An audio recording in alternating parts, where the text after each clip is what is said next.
So Sean Horgan, thanks for talking to us today. Glad to be with you guys. Glad to see you're healthy and well. Yeah. Same to you. So you had a couple of great stories this week, once again on fishing. Do you want to talk to us? Let's cover maybe first that $300 million uh, bunch of money that's coming from the federal government to the fishing industry. Sure. There's 300 million coming in the form of direct assistance, which will actually be grants or an appropriation that will turn into individual grants for the people who apply for it. That most likely will be managed the way they've managed almost all of the disaster aid, which is the Department of Commerce will get the appropriation. It will go to NOAA Fisheries, and then NOAA Fisheries will divvy up that money by regions, and then those regions will divvy it up by states, and the individual states will manage their own part of it.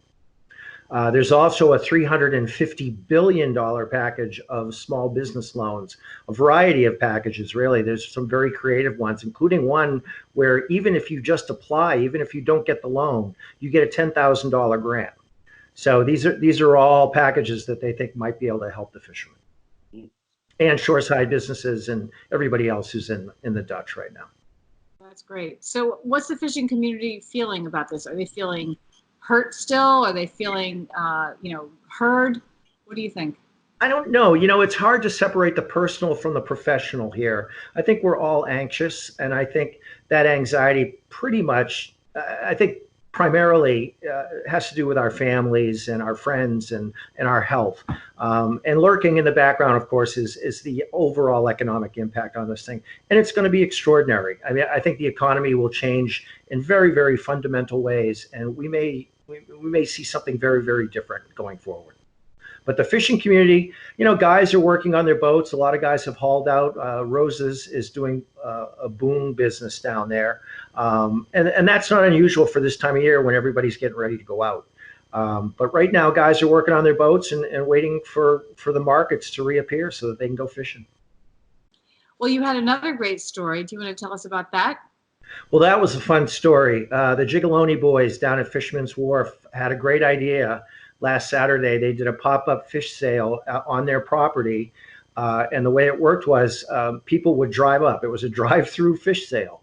And people would drive through, and you'd stay in your car and practice safe social distancing. And you could get haddock or scallops. And it's 2 pounds of haddock for $15, which is a pretty good deal. And it's all vacuum packed, and a pound of scallops for $15. And so they did that on Saturday. They sold 400 pounds of fish in 25 minutes, and they sold out. So on Tuesday, they did it again. And at the beginning of it, right at noon, the traffic, it looked like Woodstock. It was like fish stock. The line of traffic went all the way back into the fort. It went all the way up the hill, back down Western Avenue, all the way to almost the man at the wheel. Now, not all of those cars were looking to buy fish, but they were caught in the traffic jam with those who were. And they sold out of scallops. They still had some haddock left, which they've donated to the Open Door, and they also did donations to the police department and the fire department. So they did a really good thing. People were so happy to be out of their houses and just doing something normal, just doing something routine that everybody in Gloucester does, which is go buy fish and go run into people that you know. Okay, but I have to say, it has not been normal to be able to buy local fish basically off the dock for many years in Gloucester. People have been trying to get that to happen as long as I've lived here. I think we've had, that local food, local places, federal government program was trying to set up this connection to the local fish. It happened. Yeah, well, there are special permits you can get through the Division of Marine Fisheries here in Massachusetts that allow you to sell right off your boat. And I think they've waived the $65 fee for applying for that permit. And usually I think it's economics that kept guys from actually doing it. It was money that they didn't think they really had to spend because they had the shoreside infrastructure that would allow them, to sell through fish dealers and fishmongers and things like that. So I think you're going to see more of it. This would allow guys to sell right off their boat. And I don't understand why they wouldn't take advantage of that. Mm-hmm. I know the consumer wants it, as we can see by the traffic jam, right? Yeah, I mean, I bought 2 bags. I bought some haddock and I bought scallops, and they're beautiful. I mean, the haddock came off the Miss Trish too, and the scallops came off a number of the day boat fleet. So everybody, it helps everybody. They employ 15 people there at Fisherman's Wharf, and nobody's been laid off yet. And this is the type of thing that that they're doing to try to sustain that.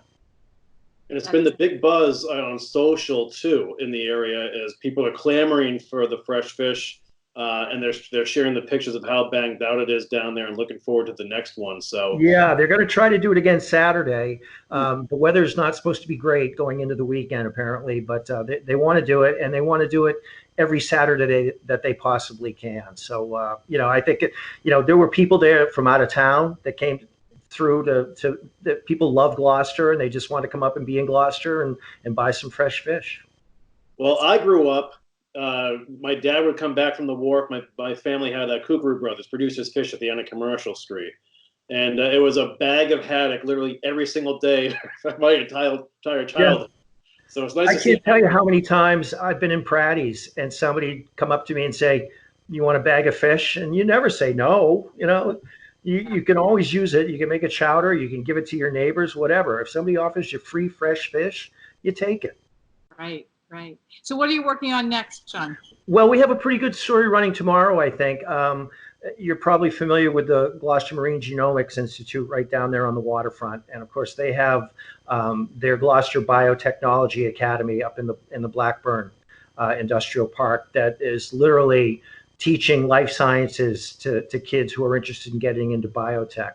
And we've come across a young lady from Gloucester by the name of Emily Ryan, who's 22 years old, 2016 graduate of Gloucester High School. And she's a current student at the academy, but she's in the midst of doing her internship, and she's working on the coronavirus research for a biotech company in Cambridge called Sherlock Biosciences. So that's the story that's running tomorrow. Very cool. Yeah.